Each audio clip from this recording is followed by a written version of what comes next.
Cuando mis 3 hijos forzaron la puerta del baño el día del funeral de su padre, entendí que la sangre de mi sangre sería mi mayor tormento. El testamento de mi esposo se convirtió en mi sentencia de muerte, pero ellos no sabían que una vieja zorra tiene más astucia que lobos hambrientos. Buenos días, mis queridos. Qué alegría poder conversar con ustedes hoy. Mi nombre es Dolores Figueroa. Tengo 73 años y vivo aquí en Guanajuato, una ciudad bendecida con sus bellezas naturales y gente acogedora. Nací en otra región, pero hace más de 15 años que encontré mi rinconcito aquí en el centro de México, donde el viento sopla fresco en las noches y el café de olla es compañero de todas las tardes. Hoy en día, mi mayor placer es ver películas románticas con mi esposo, Jerónimo. Nos casamos hace 11 años cuando Dios nos dio esta segunda oportunidad en el amor después de todo lo que pasé. Todos los viernes es nuestro día especial. Él prepara un café de olla bien calientito. Yo hago unas galletas de canela, como mi madre me enseñó, y nos quedamos abrazaditos en el sofá, viendo esas historias de amor que nos hacen creer que después de la tormenta siempre llega la calma. Comenzamos esta tradición poco después de conocernos en la iglesia. Yo estaba tan cerrada al amor, pero Jerónimo, con esa paciencia de quien espera que el pan leude, me fue conquistando despacito. En nuestro primer mes juntos, me invitó a ver Lo que el viento se llevó en la televisión de su casa. Yo estaba desconfiada, ¿saben? Pero fui, y fue tan bonito ver cómo se emocionaba con la historia. Un hombre que llora con películas de amor tiene un buen corazón. Nuestro rinconcito es sencillo, pero es nuestro hogar. Tenemos una sala con una televisión que su hijo nos regaló, sillones cómodos que compramos poco a poco, y en las paredes algunos cuadros que pinté en mis días de terapia. Y un estante lleno de DVDs antiguos que coleccionamos. Jerónimo bromea diciendo que somos los últimos del barrio que todavía usan DVD, pero es que hay cosas que nos gusta guardar, tener en las manos, ¿saben? Y ustedes, mis queridas y queridos que me están viendo ahora, cuéntenme en los comentarios desde qué pueblito me están viendo y a qué hora del día encontraron este video de la abuelita. ¿Por la mañanita con el café? ¿Después de la comida o ya de noche con el chocolate caliente? Siempre leo todos los comentarios y me da mucha alegría saber de dónde son y cuándo sacan un tiempito del día para escucharme. Cuéntenme, Vamos a crear una red de cariño entre nosotros. Antes de contar mi historia, quiero decir que mi vida no siempre fue tranquila como es hoy. El camino que recorrí estuvo lleno de espinas, de dolores que una madre nunca imagina sufrir. Una madre siembra amor, cuida, riega y, a veces, mis queridos, cosecha tempestad. Es sobre esto que quiero conversar con ustedes hoy. Sobre cómo sobreviví cuando el amor de madre fue traicionado de la forma más cruel. Mi historia comienza muchos años atrás, cuando todavía vivía en Chiapas, donde nací y crecí antes de que la vida me trajera al centro del país. Era una vida sencilla, pero que yo pensaba que sería de paz hasta el final. Poco sabía yo lo que el destino me tenía reservado. Mi padre, Octavio, era un hombre alto, con manos callosas de tanto trabajar la tierra. Tenía el rostro quemado por el sol y ojos que parecían ver dentro de uno, cosa que me daba mucho miedo cuando niña. Mi madre, Isabel, era una mujer callada, de pocas palabras, que guardaba sus sentimientos bien adentro, como quien guarda monedas en una alcancía que nunca abre. Teníamos una casa sencilla en Chiapas, hecha de adobe y teja, con un patio grande, donde mi madre sembraba de todo: maíz, frijol, calabaza y hasta unas flores que hacían todo más bonito. Éramos 5 hermanos, pero solo 3 llegaron a la edad adulta. Yo, Alberto, el mayor, Enrique, el del medio, y Teodoro, el menor. Los otros 2, Dios se los llevó siendo pequeñitos, cosa que dejó a mi madre con una tristeza que nunca sanó del todo. Alberto ya nació mandón, siempre queriendo dar órdenes, creyendo que por ser el mayor tenía derecho a decidir todo. Enrique era más reservado, callado, observador, pero tenía una inteligencia que mi padre no supo valorar. ¿Y Teodoro? Teodoro era el consentido. Por ser el menor y haber nacido después de 2 pérdidas, todos lo mimaban demasiado, especialmente mi madre. Nuestra rutina comenzaba tempranito con el canto del gallo. Mi padre se despertaba primero, ya salía al campo. Después mi madre se levantaba para hacer el café y llamarnos. Nosotras, las niñas, yo tenía 2 amigas vecinas, Berenice y Zulmira. Jugábamos a la casita debajo del árbol de mango, mientras los niños jugaban a la pelota o ayudaban a mi padre en el campo. Solo podíamos jugar después de ayudar en los quehaceres. Yo arreglaba las camas, barría la casa y ayudaba a lavar los trastes, siempre con mi madre cerca, enseñándome la manera correcta de hacer las cosas. La escuela quedaba a 3 kilómetros de nuestra casa. Íbamos a pie, todos juntos. Era una escuelita rural con un solo salón donde la maestra Dulcinea enseñaba a niños de todas las edades. Era severa, pero justa. Golpeaba con la regla en la mesa cuando la charla aumentaba, haciendo un ruido que silenciaba hasta al más parlanchín de los niños. Yo amaba estudiar, especialmente historia y geografía. Soñaba con conocer los lugares de los libros, pero mi padre siempre decía: «El estudio no llena el estómago, niña. Aprende a cocinar bien, que es lo que sirve». Los mejores recuerdos que tengo son de las posadas y las fiestas patronales. El pueblo entero se adornaba con papel picado de colores. Las fogatas iluminaban las noches y el olor a ponche y tamales llenaba el aire. Mi padre, que siempre era tan serio, en esos días sonreía y hasta bailaba con mi madre. Nosotros los niños corríamos de un lado a otro, jugando con cohetes, comiendo dulces de tamarindo y participando en los juegos. El padre Gumersindo organizaba todo y decía que era la fiesta más importante después de la Pascua. En casa, la vida estaba regida por la voluntad de mi padre. Orden y respeto era lo que más repetía. Cuando se contrariaba, su mirada se oscurecía como cielo de tormenta y todos sabían que era mejor quedarse callado.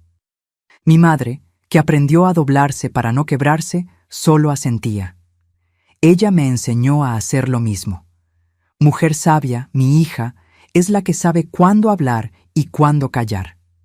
Cuando cumplí 12 años, algo cambió en la dinámica de nuestra familia. Mi padre comenzó a mirar diferente a los muchachos, principalmente a Alberto y Enrique.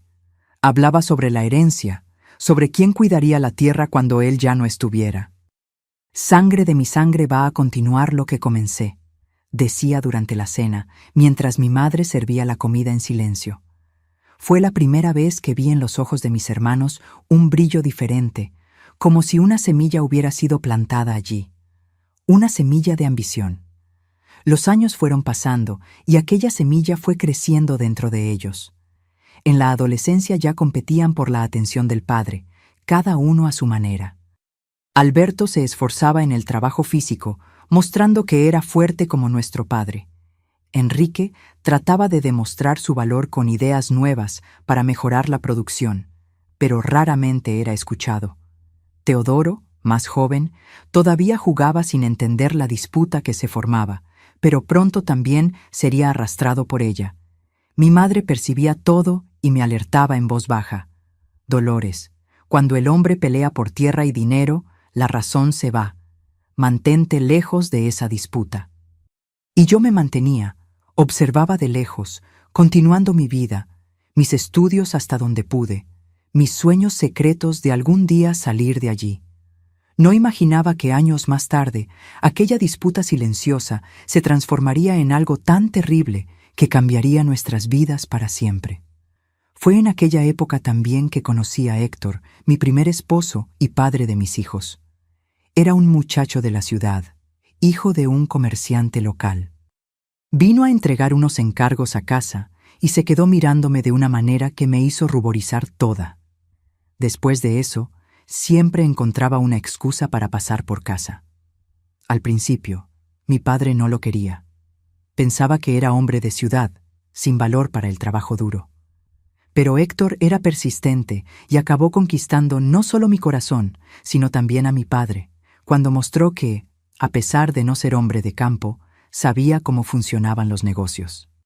Nos casamos cuando yo tenía 17 años, edad en que las muchachas ya se quedaban para vestir santos en aquella época. La fiesta fue sencilla, pero bonita. Mi madre cosió mi vestido con una tela blanca que ahorró durante meses para comprar. El padre Gumersindo hizo la ceremonia y después hubo una pequeña celebración en el patio de casa, con comida hecha por las vecinas y música de mariachi tocada por don Jordán, que amenizaba todas las fiestas de la región. Yo pensaba que había encontrado mi salida, mi nuevo camino lejos de aquella tensión que crecía entre mis hermanos. Pensaba que tendría una vida diferente, más ligera. Poco sabía que el destino tenía otros planes y que lo que aprendí observando la disputa en mi familia sería mi única arma años después, cuando necesitara enfrentar a mis propios hijos. Mi matrimonio con Héctor comenzó como un sueño. En los primeros años vivíamos en una casita alquilada cerca del comercio de su padre en Chiapas.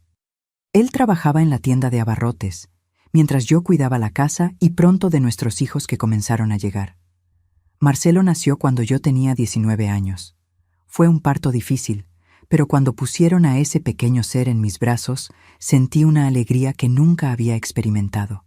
2 años después, vino Paulina, nuestra única niña, delicada como una flor de jacarandá. Y cuando pensé que nuestra familia ya estaba completa, llegó Tadeo, nuestro menor, 4 años después de Paulina. La vida seguía su curso, no siempre fácil, pero era una vida honesta, con amor. Héctor era un buen esposo, trabajador y tenía grandes planes para la familia. Cuando su padre falleció, en vez de simplemente asumir la tienda como todos esperaban, Héctor decidió venderla e invertir en una oportunidad que surgió, una propiedad con tierras fértiles en el municipio vecino, donde quería criar ganado y sembrar café. Muchos pensaron que era una locura, pero mi esposo tenía visión. Dolores, decía, nuestros hijos necesitan un patrimonio, un legado. No quiero que dependan de nadie. Nos mudamos a esa propiedad cuando Tadeo tenía apenas 2 años. Fue un cambio difícil dejar la ciudad y las comodidades para vivir en un rancho aislado.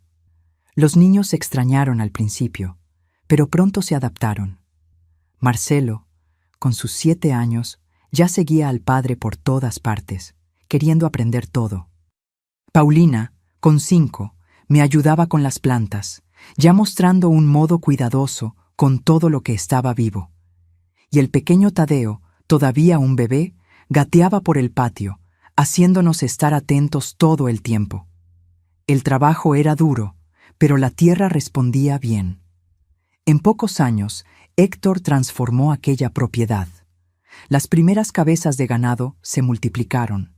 El café comenzó a dar buenas cosechas y hasta construimos una casa más grande con portal alrededor, como siempre soñé.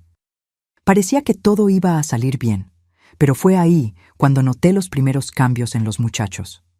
Marcelo, que siempre fue el más fuerte y determinado, comenzó a mostrar una ambición que me recordaba a mi hermano Alberto. Quería saber todo sobre el rancho, sobre el dinero, sobre los negocios. Héctor se sentía muy orgulloso. Este muchacho llegará lejos, tiene mi sangre emprendedora. Tadeo, aunque pequeño, adoraba a su hermano mayor y lo seguía por todas partes. Ya Paulina, mi niñita sensible, parecía cada vez más retraída, como si sintiera que no había espacio para ella en aquel mundo dominado por los hombres. Cuando Marcelo cumplió 15 años, Héctor lo llevó a un viaje a Ciudad de México para conocer un nuevo sistema de crianza de ganado. Volvieron diferentes. El muchacho más maduro, más callado, con una mirada que yo no conocía. El padre más satisfecho, como quien finalmente ve la confirmación de algo que esperaba. Fue en esa época que escuché por primera vez a Héctor decir algo que me estremeció. Este rancho un día será de los muchachos. Ellos llevarán nuestro nombre adelante. Recordé en ese momento las palabras de mi propio padre, aquella semilla de ambición que vi nacer en los ojos de mis hermanos. Y algo se heló dentro de mí. ¿Y Paulina?, pregunté. Héctor se encogió de hombros. La mujer se casa, cambia de apellido, va a otra familia. Los muchachos son los que van a continuar lo que construimos. A partir de ahí, Vi la dinámica de nuestra familia cambiar sutilmente. Héctor pasaba más tiempo con los muchachos, especialmente con Marcelo, enseñándoles sobre el rancho, los negocios, el dinero. Tadeo, aunque más joven, era incluido en esos momentos. Paulina y yo quedábamos cada vez más al margen de las conversaciones importantes, de las decisiones. A veces, durante la cena, los tres hablaban sobre el rancho y los planes futuros, como si estuvieran solos en la mesa. Intenté conversar con Héctor varias veces. Los tres son nuestros hijos. Todos merecen atención igual, decía yo. Él no discutía, solo sonreía y respondía. Cada uno tiene su lugar, Dolores. Es el orden natural de las cosas. Aquello me dolía porque veía a mi hija marchitarse como flor sin agua y veía en los ojos de Marcelo un brillo cada vez más intenso, una seguridad de quien se sabe heredero elegido. Fue cuando Marcelo cumplió 18 años que ocurrió la primera gran pelea entre él y su padre. Nunca supe exactamente el motivo. Los dos habían ido a la ciudad para resolver negocios y volvieron en silencio, un silencio pesado que parecía llenar todos los rincones de la casa. Por la noche, escuché gritos en el despacho. «¡Lo prometiste! Dijiste que sería así». Era la voz de Marcelo, alterada como nunca la había oído antes. «Las cosas cambiaron. Todavía tienes mucho que aprender», respondió Héctor con una frialdad que no combinaba con él. En los días siguientes, la tensión entre los dos era tan densa que casi se podía tocar. Tadeo, en esa época con 13 años, parecía confundido, dividido entre la admiración por el hermano y el respeto por el padre. Paulina, con sus 17, se encerró aún más, y yo, en medio de todo aquello, trataba de mantener la paz, hacer que volviéramos a ser la familia de antes. Pero algo se había roto. Marcelo comenzó a salir más, a volver tarde, a veces con olor a tequila. Héctor alternaba entre explosiones de ira y un silencio pesado. En una de esas noches, cuando logré estar a solas con mi esposo, traté de entender qué estaba pasando. Fue entonces cuando me contó. Marcelo descubrió sobre el testamento, sobre cómo pretendo dividir todo. Mi corazón se congeló. ¿Y cómo pretendes, Héctor? La respuesta de él lo cambió todo.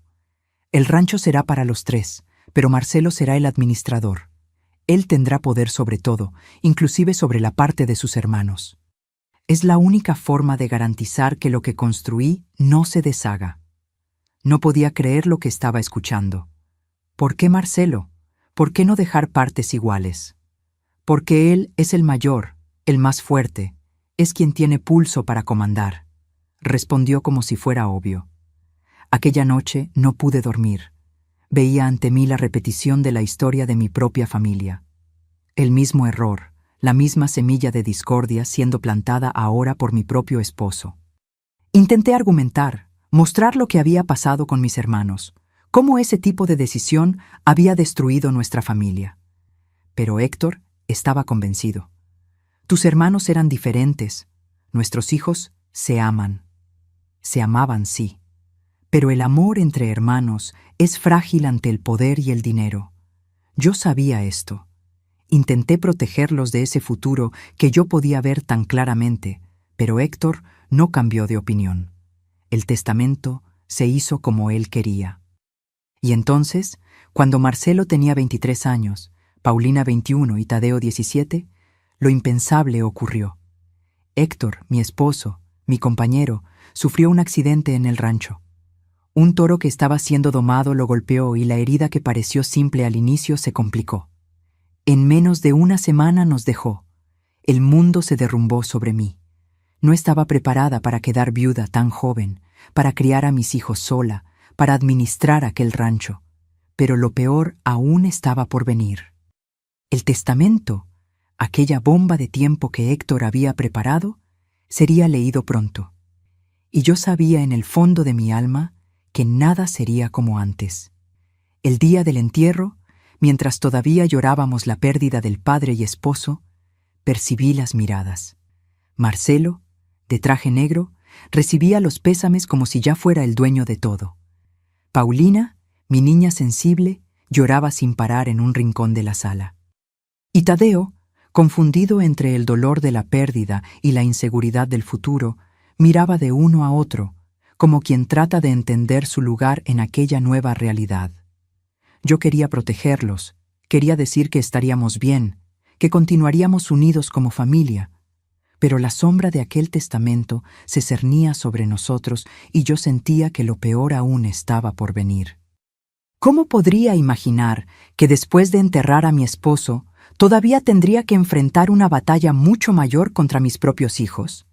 La ceremonia de lectura del testamento ocurrió 3 días después del entierro en la biblioteca del rancho. El abogado don Serafín, un hombre delgado con lentes de cristales gruesos, estaba visiblemente incómodo. Éramos yo y mis 3 hijos sentados frente al escritorio de caoba, donde mi esposo tantas veces había trabajado en las cuentas del rancho.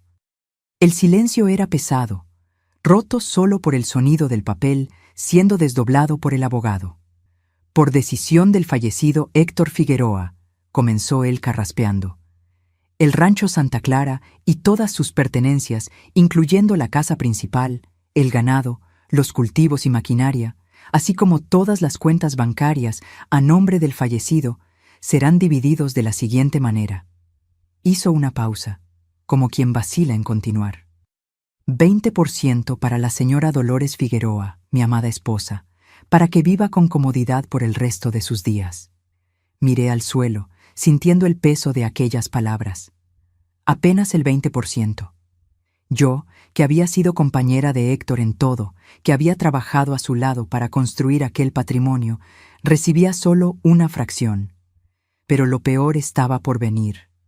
El 80% restante, continuó el doctor, Serafín, será dividido igualmente entre mis 3 hijos, Marcelo, Paulina y Tadeo Figueroa, con la condición de que la administración general de toda la propiedad y negocios quede exclusivamente bajo la responsabilidad de mi hijo primogénito, Marcelo Figueroa, quien tendrá poder decisorio final sobre cualquier asunto relativo a los bienes de la familia, incluyendo la venta de cualquier parte de la propiedad o de los bienes, hasta que todos los herederos cumplan 30 años de edad.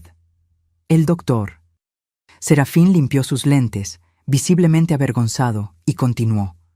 Al cumplir 30 años, cada hijo podrá solicitar su parte en dinero, si quiere desvincularse de los negocios de la familia, siendo que el valor será calculado por el administrador designado, mi hijo, Marcelo.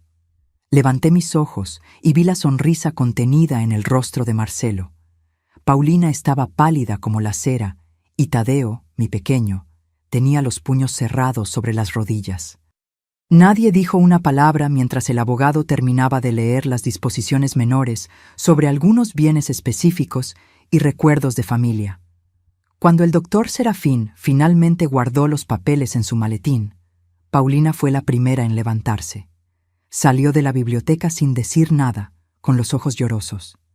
Tadeo la siguió, lanzando una mirada desafiante a su hermano mayor. Marcelo permaneció sentado, ahora con una sonrisa abierta en el rostro. Era la sonrisa de quien había conseguido exactamente lo que quería. Aquella noche fue la más silenciosa que vivimos en el rancho. Cada uno se retiró a su habitación, digiriendo lo que había pasado. Yo no pude dormir, pensando en cómo Héctor pudo ser tan injusto, tan ciego. Repetí para mí misma sus palabras. Tus hermanos eran diferentes. Nuestros hijos se aman. ¿Cómo se equivocaba? A la mañana siguiente, Marcelo ya estaba de pie antes del amanecer. Vi desde la ventana de mi habitación cuando salió a inspeccionar la propiedad, ahora su propiedad, como quien hace un inventario de un tesoro recién adquirido. Al mediodía, reunió a los empleados en el patio y anunció que ahora él estaba al mando y que habría cambios. La comida fue tensa. Paulina apenas tocó su plato. Tadeo comió en silencio, mirando fijamente a la mesa. ¿Y Marcelo? Marcelo estaba hablador, entusiasmado con los planes que tenía para expandir el negocio del café, aumentar el ganado, modernizar el riego. Hablaba como si estuviera solo en la mesa. ¿Y la parte de mamá? ¿Y nuestra parte?, preguntó Tadeo de repente, interrumpiendo el monólogo del hermano. Marcelo sonrió, aquella sonrisa que yo ya estaba aprendiendo a temer. Todo a su tiempo, hermanito. Por ahora, vamos a enfocarnos en hacer crecer este lugar. Cuanta más ganancia tengamos, mejor para todos, ¿no? ¿Y si queremos nuestra parte ahora?, insistió Tadeo. La sonrisa de Marcelo desapareció. ¿Escuchaste el testamento? Yo administro todo hasta que ustedes cumplan 30 años, y aún después soy yo quien decide el valor. Papá sabía lo que estaba haciendo, confiaba en mí para mantener su patrimonio intacto. Él confiaba en que fueras justo con tus hermanos. Intervine sintiendo crecer la tensión. Marcelo se volvió hacia mí con una mirada que nunca olvidaré. Era fría, calculadora. Mamá, con todo respeto, esto no es asunto suyo. El testamento es muy claro sobre su 20%. El resto es entre nosotros, los herederos principales. Fue como una bofetada. Paulina jadeó. Tadeo golpeó la mesa con el puño, pero antes de que pudieran reaccionar más, Marcelo se levantó. Ahora, si me disculpan, tengo negocios que atender en la ciudad. A partir de hoy, todas las cuentas del rancho serán transferidas a mi nombre y voy a necesitar un inventario completo de todos los gastos de los últimos 6 meses. Necesitamos cortar gastos innecesarios. En los días que siguieron, la verdadera naturaleza de Marcelo se fue revelando. Primero, redujo el salario de los empleados más antiguos, aquellos que eran leales a su padre. Después, cortó el acceso directo que yo tenía a las cuentas del rancho. Para simplificar la administración, dijo. Luego, comenzó a cuestionar cada centavo que yo o mis otros hijos gastábamos. Un mes después de la muerte de Héctor, Paulina anunció que se iba. Había conseguido un empleo como maestra en una escuela en la ciudad. No aguanto más vivir bajo las reglas de Marcelo, me dijo llorando. Me mira como si fuera un gasto, no su hermana. Traté de convencerla de quedarse, pero en el fondo sabía que era mejor para ella alejarse de esa situación. Marcelo no se opuso a su partida.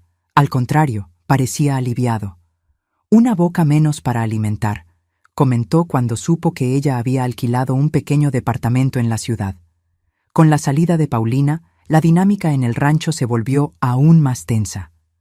Tadeo, que siempre había sido el más callado, comenzó a enfrentarse a su hermano mayor. Las discusiones se volvían cada vez más acaloradas, especialmente cuando Marcelo negaba dinero para proyectos que Tadeo quería implementar en el rancho. «Ni siquiera me dejas trabajar bien», gritaba Tadeo. «¿Cómo voy a demostrar mi valor si tú controlas todo?» ¿Trabajar?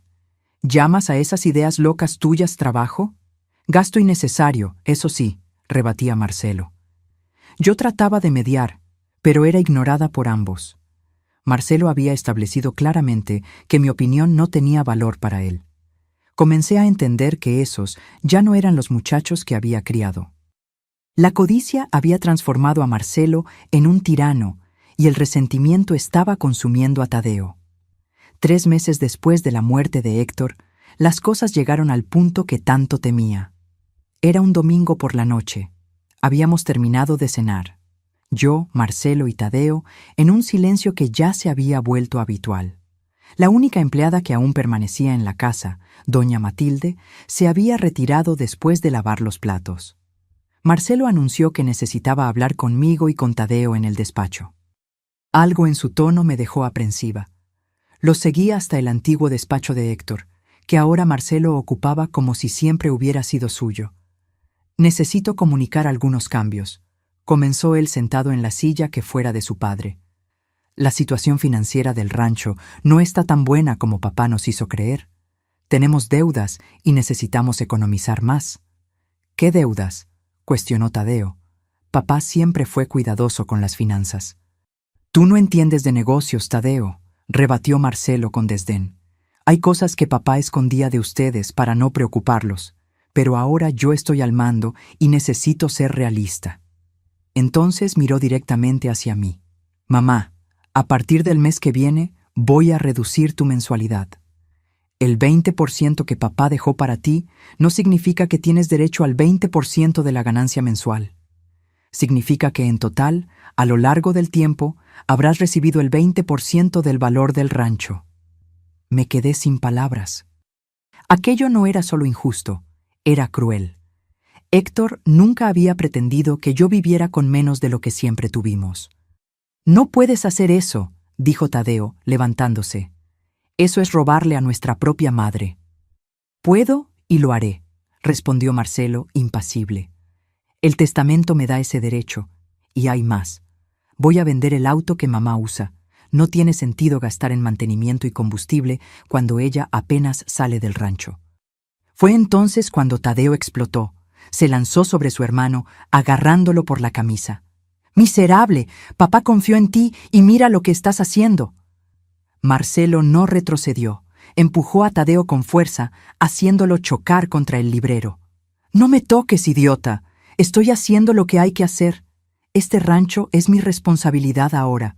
Los dos comenzaron a pelear allí mismo, tirando papeles, rompiendo una lámpara.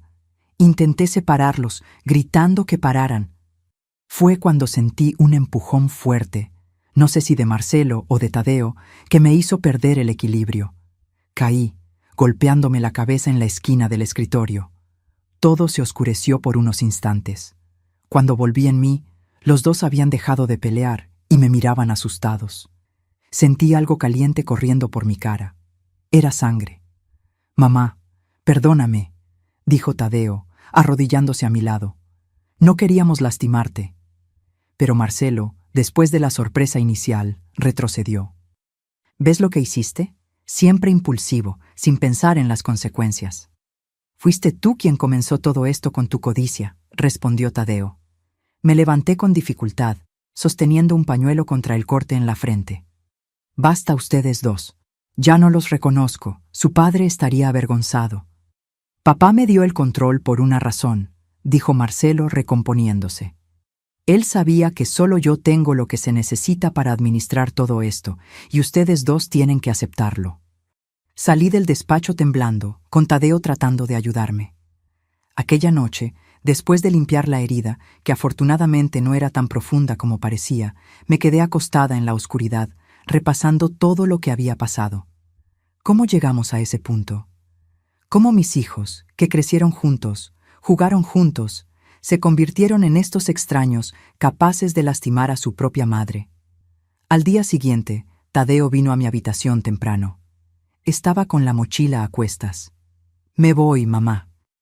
No puedo quedarme más aquí. Marcelo nunca me dará una oportunidad de verdad y no quiero terminar haciendo algo de lo que me arrepentiría». Traté de convencerlo de quedarse, de encontrar una solución, pero él estaba decidido. «Deberías venir conmigo», sugirió. «Podemos empezar de nuevo en otro lugar, lejos de esta locura». Pero ¿cómo podría dejar la casa donde viví tantos años? ¿Cómo abandonar el rancho que Héctor y yo construimos juntos? Y en el fondo, todavía tenía esperanza de que Marcelo viera el error que estaba cometiendo. Tadeo partió aquella mañana, prometiendo visitarme siempre que pudiera. Vi a mi pequeño desaparecer en el camino de tierra, llevando solo una mochila y el corazón roto. Marcelo no se molestó en despedirse de su hermano. Cuando lo encontré en la comida, solo comentó: «Volverá con el rabo entre las piernas cuando se le acabe el dinero». Pero Tadeo no volvió. Mandaba cartas de vez en cuando, diciendo que estaba bien, que había conseguido trabajo en un rancho más grande en otra región. Paulina también escribía, contando sobre su vida en la ciudad, sobre sus alumnos. Y yo respondía, tratando de parecer fuerte, ocultando lo mucho que la situación en el rancho había empeorado. Porque sí, las cosas empeoraron.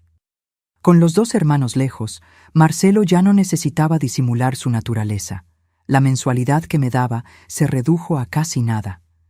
Tuve que vender algunas joyas que Héctor me había dado para conseguir dinero para mis necesidades básicas. Cuando cuestioné a Marcelo sobre esto, dijo que el rancho estaba pasando por dificultades, que todos necesitaban sacrificarse. Pero yo veía los nuevos muebles que compraba para la casa, el coche nuevo, los viajes frecuentes a la ciudad. El rancho no estaba en dificultades. Marcelo simplemente quería todo para sí. Y fue en este contexto, 6 meses después de la partida de Tadeo, que ocurrió lo que más temía. Era un domingo por la noche, lluvioso y frío. Estaba acostada, leyendo uno de los pocos libros que me quedaban como distracción, cuando escuché golpes en la puerta de mi habitación. «Mamá, necesito hablar contigo». La voz de Marcelo sonó del otro lado de la puerta. Había algo extraño en su tono, una mezcla de urgencia e irritación. «Ya es tarde, hijo. ¿Podemos hablar mañana?», respondí sintiendo un nudo en el pecho. Las conversaciones con Marcelo raramente traían buenas noticias en los últimos meses. «Es importante», sobre los documentos del rancho. A regañadientes me levanté y abrí la puerta. Marcelo estaba ahí con una carpeta en la mano y un fuerte olor a tequila en el aliento. Sus ojos estaban enrojecidos y noté que había bebido más de lo habitual. «Necesitamos tu firma», dijo entrando en la habitación sin ser invitado. Abrió la carpeta sobre mi cama, esparciendo algunos papeles. «Es para un préstamo. Vamos a expandir la plantación de café».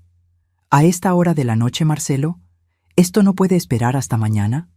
«No, el banco necesita estos papeles temprano. Firma aquí y aquí». Me extendió una pluma. Tomé los documentos y comencé a leer. Era un contrato de hipoteca, poniendo el rancho como garantía para un préstamo alto, muy alto. «Es mucho dinero, hijo. ¿Estás seguro de que es necesario?» Su rostro se endureció. «¿Ahora entiendes de negocios? Papá nunca creyó que deberías meterte en esto y tenía razón. Tu padre siempre discutía las decisiones importantes conmigo», rebatí, sintiendo crecer el dolor y la rabia. «Y no firmaré nada sin entender bien cuánto de ese dinero es para el rancho y cuánto para tus extravagancias en la ciudad». Fue como encender un fósforo cerca de gasolina. Marcelo me arrebató los papeles. «No necesito tu permiso. El testamento me da el control». «El testamento no te da el derecho de hipotecar el rancho entero sin mi consentimiento. Todavía tengo el 20% de todo esto», respondí tratando de mantener la calma, aunque mi corazón latía acelerado. Marcelo me miró fijamente, sus ojos destellando de rabia. Nunca lo había visto tan fuera de sí. «Me estás estorbando, siempre estorbando. ¿Crees que no veo cómo me miras? Como si fuera un monstruo. Soy el único que mantiene este rancho en pie». Di un paso atrás, asustada por su intensidad. «Marcelo, estás borracho. Ve a dormir. Hablamos mañana». Fue cuando agarró mi brazo con fuerza, jalándome. «Vas a firmar ahora. Estoy cansado de ser tratado como un niño en mi propia casa». Traté de soltarme, pero su agarre era como hierro. «¡Suéltame! ¡Me estás lastimando! ¡Firma!». Él prácticamente gritaba ahora, sacudiendo los papeles frente a mí. Con un movimiento brusco, logré zafarme, pero tropecé y caí sentada en la cama. Marcelo avanzó, pareciendo aún más grande en su furia. En ese momento, tuve miedo. Verdadero miedo de mi propio hijo. «Voy a tomar un baño», dije tratando de ganar tiempo. Después hablamos con más calma. Para mi sorpresa, retrocedió un poco. «Bien, ve, pero no tardes. Tengo otros compromisos todavía hoy». Tomé mi bata y me dirigí al baño contiguo a mi habitación. Cerré la puerta con llave, temblando. ¿Qué había pasado con mi hijo? ¿Cómo llegamos a este punto? Abrí el grifo de la bañera, dejando correr el agua mientras trataba de organizar mis pensamientos. Fue cuando lo escuché. Primero una conversación baja en mi habitación, luego pasos, más de una persona. Me acerqué a la puerta del baño silenciosamente y escuché la voz de Marcelo. «Está demorando a propósito. Es cada vez más difícil lidiar con ella». Otra voz respondió, y reconocí a mis otros 2 hijos. Habían vuelto. «¿Cómo? ¿Por qué? ¿Están seguros de esto?», era la voz de Paulina, vacilante. «Es la única salida», interrumpió Marcelo. «Ella no va a firmar los papeles, y sin ese préstamo perdemos todo». «Pero esto no está bien», dijo Tadeo. Su voz sonaba diferente, más dura. «Es nuestra madre». «¿Y qué sugieres? ¿Dejar que ella arruine todo lo que papá construyó con esa terquedad? Los acreedores están tocando la puerta, Tadeo. El rancho se está hundiendo en deudas que ella ni siquiera sabe que existen». Hubo un silencio pesado y entonces Tadeo habló nuevamente. «Tiene que haber otra forma». «No la hay», respondió Marcelo categóricamente. Ustedes dos me critican, creen que soy codicioso, pero soy el único que está luchando para mantener el legado de nuestro padre. Y ahora que necesitamos actuar juntos, ¿ustedes dudan? Otro silencio. Mi corazón latía tan fuerte que temía que pudieran oírlo a través de la puerta. ¿Cuánto tiempo va a estar en ese baño?, preguntó Paulina, su voz más cerca ahora. Me alejé de la puerta, sintiéndome como si estuviera en una pesadilla. ¿Qué estaban planeando? ¿Qué querían hacerme? Cerré el grifo. El silencio repentino parecía ensordecedor. No tenía mucho tiempo. Miré alrededor, buscando algo que pudiera usar para defenderme si lo necesitaba. Solo había los objetos comunes de un baño: toallas, jabones, mi frasco de perfume. De repente golpes en la puerta, fuertes, insistentes. «Mamá, ¿está todo bien ahí dentro?». Era Paulina, su voz forzadamente dulce. «Sí, querida, solo voy a tomar un baño rápido». «Abre la puerta, mamá. Necesitamos hablar». La voz de Marcelo ahora, menos paciente. «Ya voy a salir, hijo, un momento». Los golpes se intensificaron. «¡Abre esa puerta ahora!». Su voz era puro odio. Luego un estruendo. Estaban forzando la puerta. La cerradura vieja cedió fácilmente y la puerta se abrió con violencia. Allí estaban mis 3 hijos enmarcados en la entrada del baño, como una aparición infernal. Marcelo al frente, con los ojos inyectados y el rostro contorsionado de rabia. Paulina detrás de él, pálida y con los ojos muy abiertos. Y Tadeo, mi pequeño, pareciendo dividido entre el horror y la resignación. «¿Qué quieren?», pregunté, retrocediendo hasta sentir la bañera en la parte trasera de mis piernas.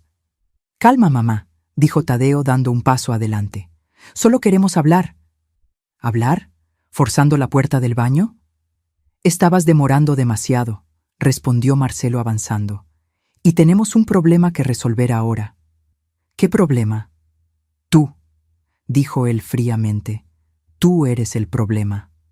Fue cuando Paulina comenzó a llorar bajito.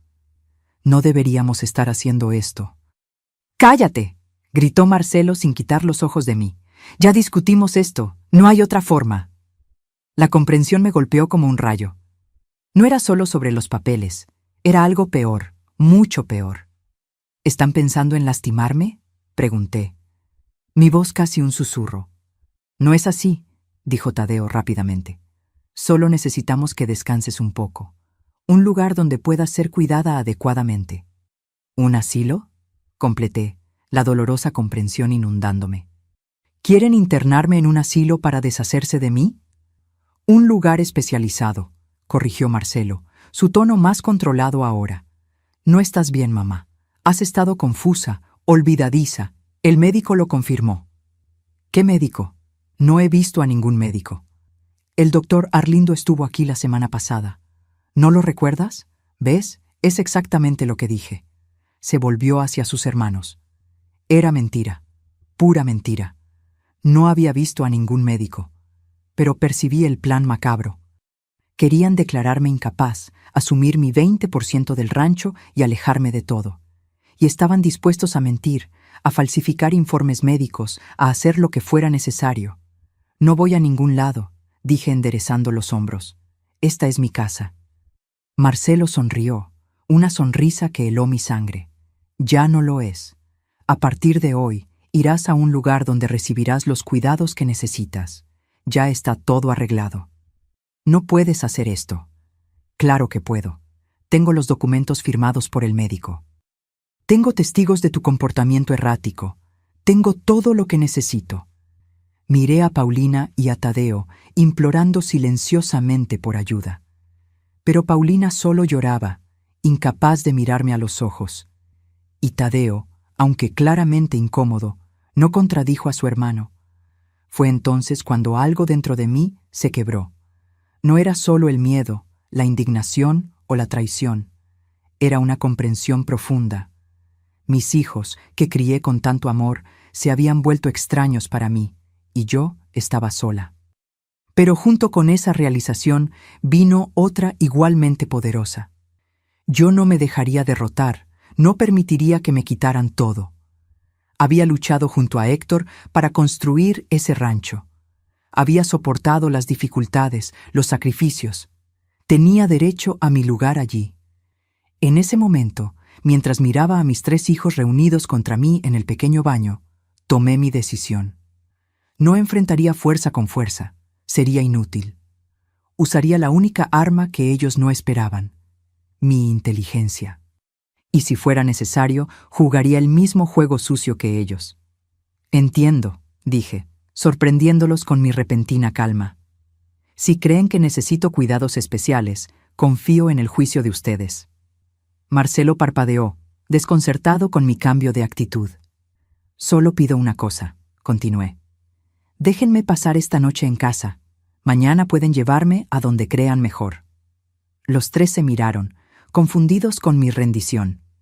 ¿Sin trucos, mamá?, preguntó Tadeo desconfiado. Sin trucos, confirmé. Solo quiero una última noche en mi habitación. Después de un momento de duda, Marcelo asintió.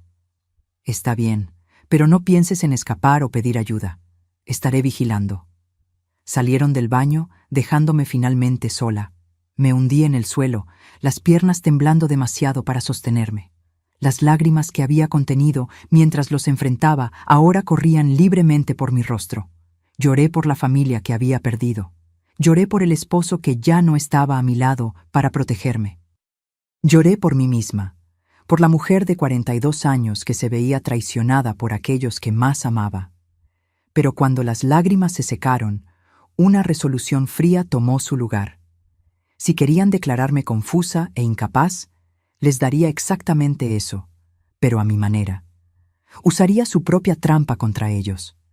Aquella noche, mientras todos dormían, hice un pequeño paquete con objetos personales que podría esconder fácilmente. Algunas joyas que aún me quedaban, fotos de cuando éramos una familia feliz, el reloj de bolsillo que Héctor me había dado en nuestro aniversario de bodas. Guardé todo en un bolso pequeño que podría mantener siempre conmigo. Y entonces esperé. Esperé el amanecer que traería el inicio de mi venganza.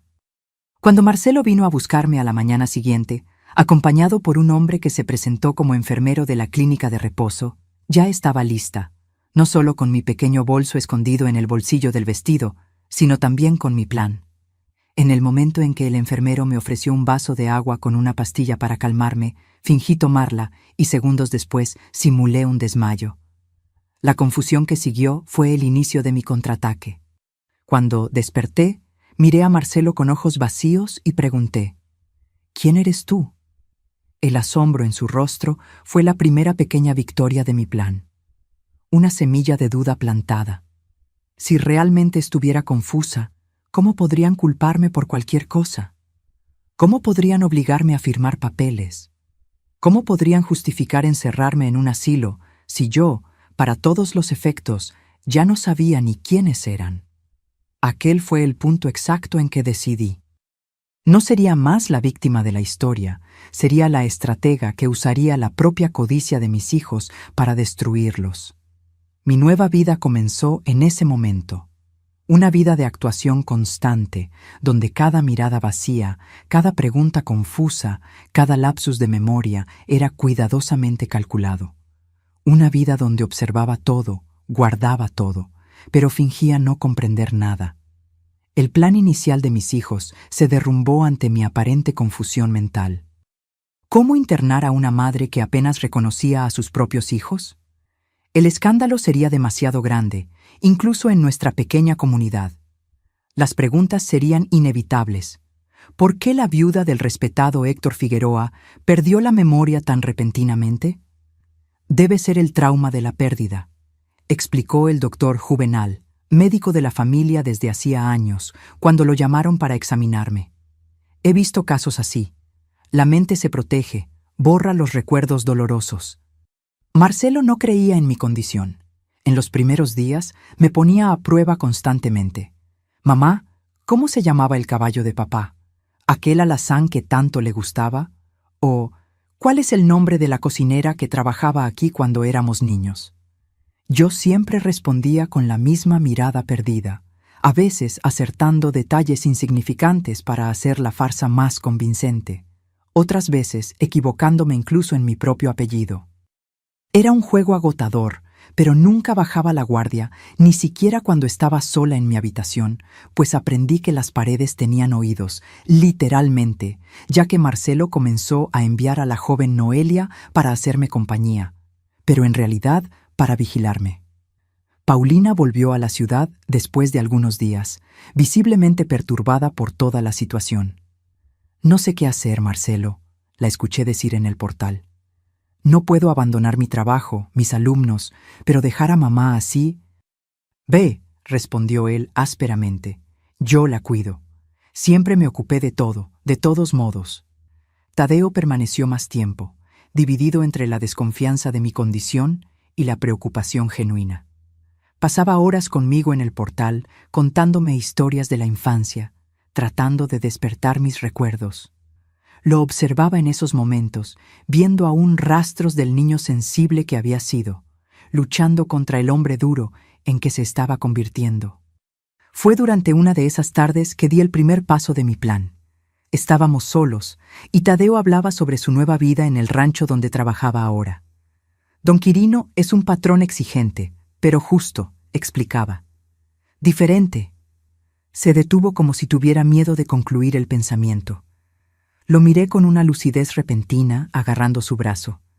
«Tadeo, ¿eres tú mi hijo?» El asombro en su rostro fue genuino. «Mamá, ¿me reconoces?» Miré alrededor como si estuviera confundida y asustada. «¿Dónde estoy? ¿Qué pasó?» Tadeo sostuvo mis manos, emocionado. «Estás en casa, mamá, en el rancho. Has estado confundida desde que papá murió». Sacudí la cabeza, fingiendo tratar de organizar pensamientos dispersos. Tu padre, el entierro, recuerdo, pero después es todo niebla. Entonces, como si un recuerdo súbito me golpeara, pregunté, ¿y el papel? ¿Aquel papel importante que tu padre dejó para ti? ¿Papel? ¿Qué papel, mamá? No lo sé bien. Algo sobre una cuenta, un dinero apartado. Tu padre siempre decía que el menor necesitaba protección especial. Los ojos de Tadeo se agrandaron. ¿Un dinero apartado para mí? Fingí no entender la pregunta, volviendo a mi estado de confusión. Tengo hambre. ¿Hay pan de elote? La semilla estaba plantada. Vi a Tadeo levantarse inquieto, mirando hacia la casa grande, como si la viera bajo una nueva luz. Aquella noche escuché la discusión entre él y Marcelo. Tadeo exigiendo saber si había algún dinero o cuenta separada que el padre hubiera dejado para él. Marcelo negando vehementemente, cada vez más irritado con la insistencia del hermano. «Está delirando, Tadeo. No hay dinero escondido. El testamento fue claro». Entonces, ¿por qué ella mencionaría esto? ¿Por qué inventar esa historia específica? Porque estás senil. ¿No te das cuenta de que estás siendo manipulado por los delirios de una vieja confusa? ¿Vieja? Me llamó vieja. Yo tenía apenas 42 años. La palabra hirió, pero también fortaleció mi resolución. Al día siguiente, Tadeo partió nuevamente, prometiendo volver pronto. Vi en sus ojos que la duda se había instalado, exactamente como había planeado. Con Paulina y Tadeo lejos, quedé nuevamente sola con Marcelo. Él continuaba administrando el rancho con mano de hierro, pero ahora tenía un nuevo problema. Una madre mentalmente inestable, que necesitaba ser cuidada y mantenida lejos de los ojos de la comunidad. Para mi sorpresa, fue él quien contrató a Olivia, una enfermera práctica de la ciudad, para cuidarme durante el día. Olivia era una mujer de mediana edad, viuda como yo, con un rostro sereno y manos callosas de quien conoce el trabajo duro. Marcelo seguramente la contrató para mantenerme controlada y vigilada, pero aquella decisión se convertiría en su mayor error. Olivia era observadora y discreta. Al principio mantuve mi farsa con ella también, pero algo en su mirada compasiva me decía que podría ser una aliada. Después de 3 semanas, cuando estuve segura de que realmente estábamos solas, me arriesgué a revelar mi verdadera condición. Doña Olivia, la llamé mientras arreglaba mi habitación, mi voz clara y firme por primera vez en su presencia. Necesito su ayuda. Ella se volvió, sorprendida por mi lucidez repentina. Señora Dolores. No estoy confundida, ni senil, ni loca, dije en voz baja, pero decidida. Estoy fingiendo, y si quiere saber por qué, siéntese aquí a mi lado. Le conté todo. El testamento injusto, la codicia de Marcelo, el intento de internarme, mi plan de fingir confusión mental para ganar tiempo. Olivia escuchó todo en silencio, su rostro pasando de la sorpresa a la comprensión y finalmente a la indignación. Es una vergüenza lo que están haciendo con usted, dijo finalmente. Una madre que sacrificó todo por sus hijos. ¿Me ayudará?, pregunté directamente. Ella dudó solo un instante. Lo haré. Mi difunto esposo también sufrió en manos de un hijo ingrato. Sé cómo duele. Olivia se convirtió en mis ojos y oídos. Cuando Marcelo creía que ella me estaba dando medicamentos para dormir, en realidad estábamos planeando. Ella me traía información de la ciudad, papeles que lograba espiar en el despacho, conversaciones que escuchaba. Fue a través de ella que descubrí cuánto había empeorado la situación del rancho bajo la administración de Marcelo. Anda vendiendo partes del ganado a escondidas, me contó cierta noche, y hay rumores de que está negociando la venta de 100 hectáreas de la parte norte de la propiedad. Sin mi autorización no puede vender nada, respondí firmemente. Ahí está el problema. Parece que ha estado falsificando su firma en algunos documentos. La noticia me golpeó como un puñetazo. Falsificación. Marcelo estaba cometiendo un delito. En ese momento, mi plan cambió. Ya no bastaría con recuperar mi lugar en el rancho. Necesitaba reunir pruebas de los crímenes de mi hijo. Con la ayuda de Olivia, comencé a documentar todo. Ella fotografiaba discretamente los papeles en el despacho con una pequeña cámara que había comprado en la ciudad. Grababa conversaciones sospechosas con una grabadora escondida. Recolectaba recibos descartados, anotaba fechas y valores. Construíamos pacientemente un caso contra Marcelo. Fue cuando recibí la primera carta de Paulina en meses. Estaba dirigida a Marcelo, pero Olivia la interceptó y me la trajo antes de que él la viera. Mi hija escribía que estaba volviendo al rancho el próximo fin de semana. Se había despedido de la escuela y necesitaba un lugar para quedarse mientras buscaba un nuevo trabajo. Esta es nuestra oportunidad, dijo Olivia. Su hija siempre fue la más sensible de los tres. Si podemos convencerla de la verdad. El regreso de Paulina fue mi segunda oportunidad para sembrar una semilla de discordia. Marcelo no se alegró con la noticia, pero no podía impedir que su hermana volviera a la casa, que legalmente también era de ella. Cuando Paulina llegó, mantuve mi farsa de confusión mental. Dejé que me abrazara, me acomodara en la mecedora, me contara sobre su vida en la ciudad con palabras simples, como quien habla con un niño. Pero observaba cada reacción, cada mirada entre ella y Marcelo. La tensión era palpable. 3 días después de su llegada, cuando Marcelo salió para resolver negocios en la ciudad, tuve mi momento. Estábamos en el portal, yo, Paulina y Olivia.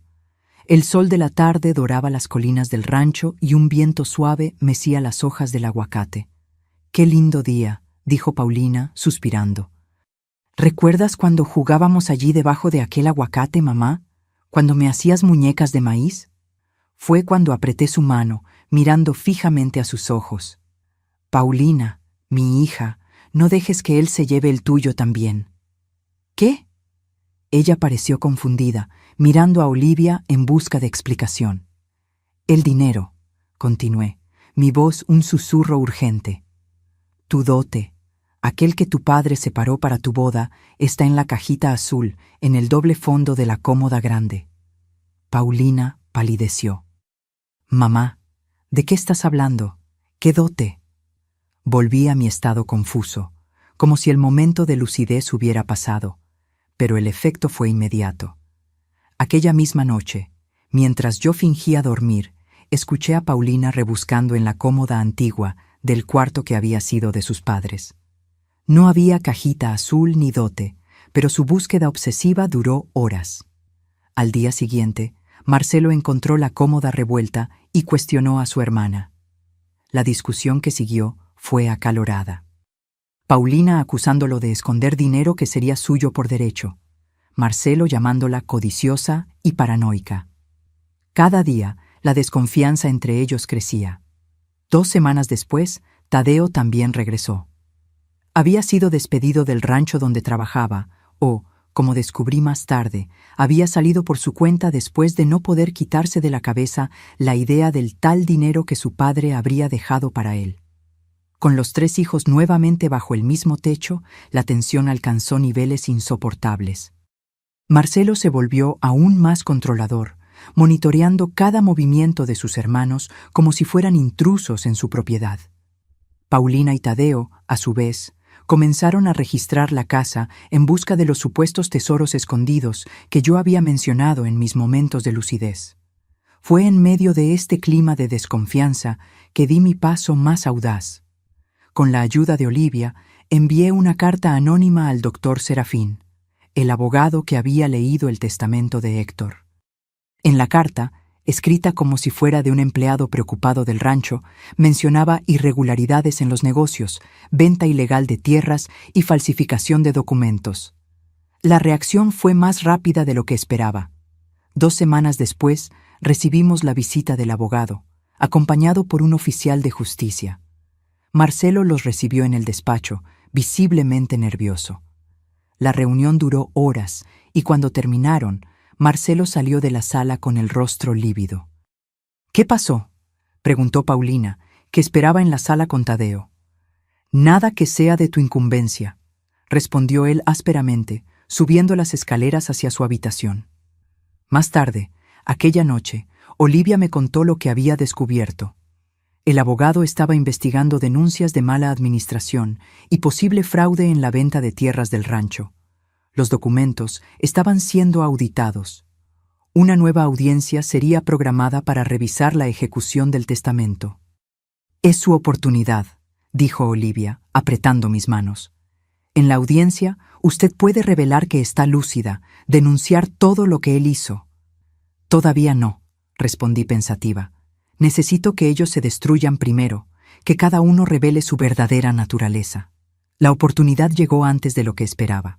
Al día siguiente de la visita del abogado, los 3 hermanos tuvieron la peor pelea hasta entonces. Desde mi habitación escuché los gritos. Paulina acusaba a Marcelo de robar su parte de la herencia. Tadeo exigía saber sobre el supuesto dinero que su padre habría dejado para él. Marcelo, acorralado, finalmente explotó. «No hay ningún dinero escondido, idiotas. Papá dejó deudas, no tesoros. El rancho se está hundiendo, y yo he estado haciendo lo imposible para mantener todo funcionando mientras ustedes 2 andan por ahí llorando por sus partes». «¡Mentiroso!», gritó Tadeo. «Entonces, ¿por qué firmaste esos contratos a escondidas? ¿Por qué estás vendiendo tierras sin consultarnos?» «Porque alguien tenía que actuar. Mientras ustedes estaban huyendo de las responsabilidades, yo estaba aquí salvando lo que quedaba». «¿Y por qué falsificaste la firma de mamá?», intervino Paulina, su voz aguda de indignación. «¿Crees que no lo sabemos? Olivia nos contó todo». Hubo un silencio pesado, seguido por el sonido de algo rompiéndose. Probablemente un jarrón o un vaso lanzado contra la pared. Luego la voz de Marcelo, baja y peligrosa. «Esa entrometida se va a arrepentir». Fue suficiente. Pedí a Olivia que llamara al doctor Serafín inmediatamente, concertando una reunión urgente para el día siguiente. Era hora de terminar ese juego. A la mañana siguiente, el abogado llegó temprano, nuevamente acompañado por el oficial de justicia. Esta vez insistí en estar presente en la reunión, apoyada por Olivia. Entré en la sala apoyándome en ella, manteniendo aún mi apariencia frágil y confusa. Marcelo me miró con irritación. «Mamá, no deberías estar aquí. Estás confundida, ¿recuerdas? Ve a tu habitación con Olivia». «Por el contrario», interrumpió el doctor Serafín. «La presencia de doña Dolores es fundamental, ya que estamos aquí para discutir la administración de los bienes de ella y de sus hijos». Paulina y Tadeo entraron a continuación, sorprendidos por haber sido llamados. Todos se sentaron alrededor de la gran mesa del despacho, el ambiente cargado de tensión. «Hemos recibido denuncias graves», comenzó el abogado, ajustándose los lentes. «Falsificación de firmas, venta ilegal de tierras, uso indebido de fondos. El señor Marcelo Figueroa, ¿tendría algo que decir sobre esto?» «Calumnias», respondió Marcelo, tratando de mantener la calma. «Alguien está intentando perjudicarme. He administrado todo conforme a las instrucciones de mi padre y con la firma de mi madre en estos documentos». El abogado empujó algunos papeles sobre la mesa. «Tenemos razones para creer que fueron falsificadas». «Mi madre está mentalmente incapaz», rebatió Marcelo, señalándome. «Como pueden ver, apenas sabe dónde está. Tuve que tomar decisiones en su nombre por el bien de la familia. Fue cuando decidí que era el momento».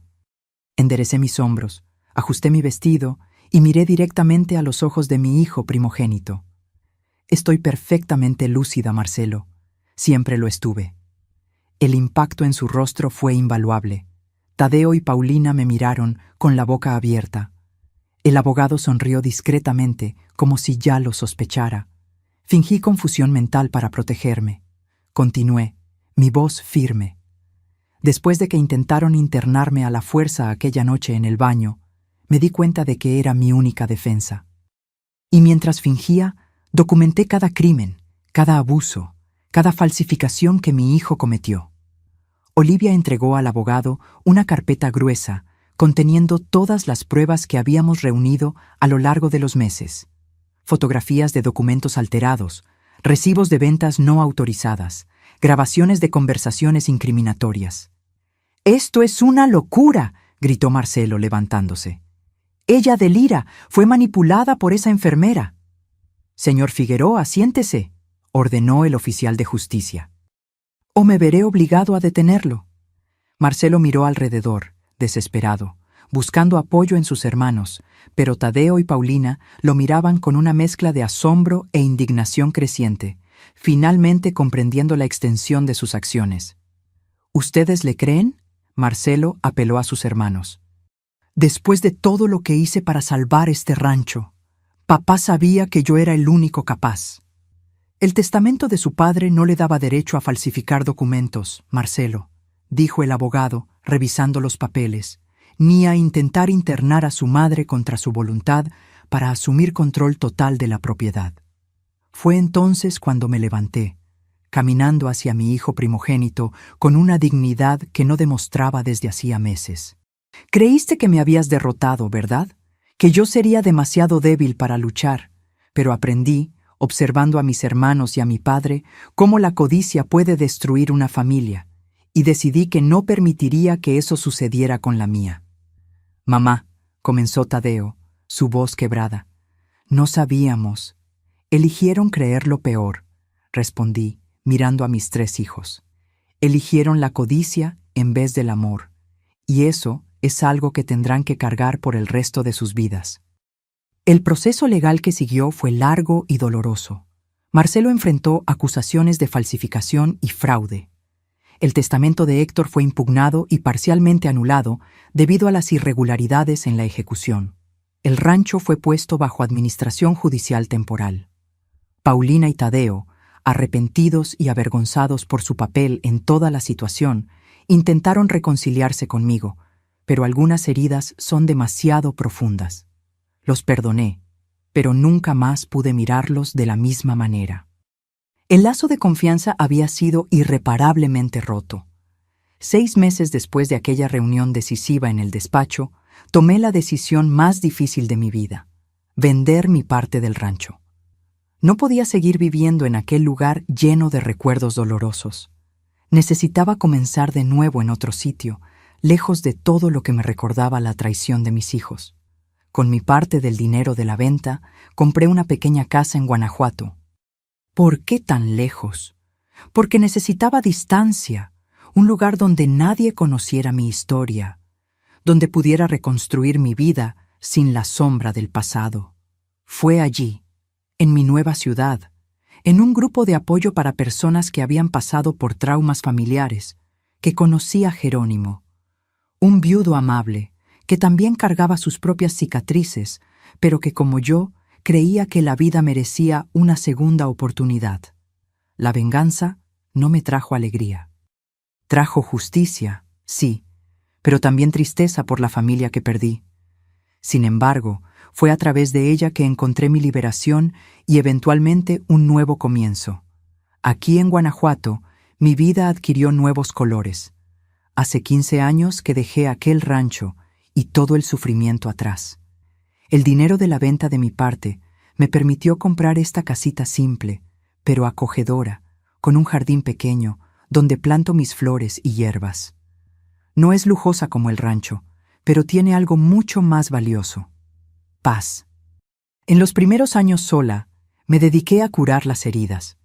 Participé en grupos de apoyo, hice terapia, conocí personas que, como yo, necesitaban reconstruir sus vidas después de traumas familiares. Fue así como conocí a Jerónimo hace 11 años. Él también cargaba sus dolores. Viudo, había perdido a su esposa por cáncer y estaba tratando de reaprender a vivir. Nuestra aproximación fue lenta, respetuosa. Dos corazones heridos que temían abrirse nuevamente. Comenzamos como amigos, encontrándonos en los grupos de apoyo, luego en cafés de la ciudad, compartiendo historias y silencios. Hasta que un día, viendo una película antigua en el pequeño cine de la ciudad, tomó mi mano y allí, en la oscuridad de la sala, sentí que era posible confiar nuevamente. Nos casamos en una ceremonia sencilla, solo para nosotros y algunos pocos amigos. No necesitábamos una gran fiesta. Nuestras vidas ya habían tenido demasiados espectáculos. Lo que queríamos era la simplicidad de los días comunes, la belleza de las rutinas compartidas. Nuestra tradición de los viernes comenzó al inicio del matrimonio. Jerónimo, quien siempre gustó del cine, sugirió que eligiéramos una película para ver juntos cada semana. Optamos por romances, historias de amor que nos recordaban que incluso después de tantas tormentas, aún es posible encontrar refugio en el corazón de alguien. En cuanto a mis hijos, el camino fue más difícil. Paulina fue la primera en buscarme, 2 años después de mi mudanza. Vino sola, vacilante, cargando culpa y arrepentimiento. La recibimos, Jerónimo y yo, y hablamos como adultos. No fue fácil, pero decidimos intentar reconstruir algún tipo de relación. Hoy vive en Ciudad de México, casada, con 2 hijos pequeños que me llaman abuela. Nos visitan algunas veces al año y, aunque todavía hay cierta incomodidad, logramos mantener una relación cordial. Tadeo tardó más tiempo, pero eventualmente también reapareció. Trabaja con transporte de carga, viaja mucho, pasa por aquí cuando la ruta se lo permite. Nuestra relación es más distante, más respetuosa. Nunca se casó, tal vez aún lidiando con los fantasmas del pasado. Marcelo es una historia diferente. Después del proceso judicial, cumplió un periodo de libertad condicional. Perdió casi todo lo que tenía. Supe que ahora trabaja como gerente en una tienda de materiales de construcción en Tijuana. Envió una carta hace años pidiendo perdón. Respondí diciendo que lo perdonaba, pero que algunos puentes, una vez rotos, no pueden ser reconstruidos. No hemos hablado desde entonces. Aprendí que perdonar no significa necesariamente readmitir personas tóxicas en tu vida. Significa liberarse del peso del odio sin renunciar a los límites que nos protegen. Jerónimo entiende esto mejor que nadie. Él también tiene sus historias familiares complicadas. Tal vez por eso nos llevamos tan bien. Reconocemos en las cicatrices del otro la misma lucha por supervivencia. Nuestros viernes son sagrados. Él prepara el café de olla, yo hago galletas de canela y nos sentamos en el sofá para ver nuestras películas románticas. Tenemos una colección de DVDs antiguos que vamos aumentando siempre que encontramos algún título interesante. Nuestras favoritas son las clásicas, Casablanca y Lo que el viento se llevó. Historias de amor que resisten al tiempo, como nosotros resistimos a nuestras propias tormentas. Nuestra vida es simple, tranquila. Frecuentamos la iglesia los domingos. Tenemos algunos amigos queridos con quienes nos encontramos regularmente. Cuidamos del jardín juntos. A veces, cuando las noches están claras, nos sentamos en el portal para mirar las estrellas, agradeciendo por lo que encontramos después de tanto tiempo en la oscuridad.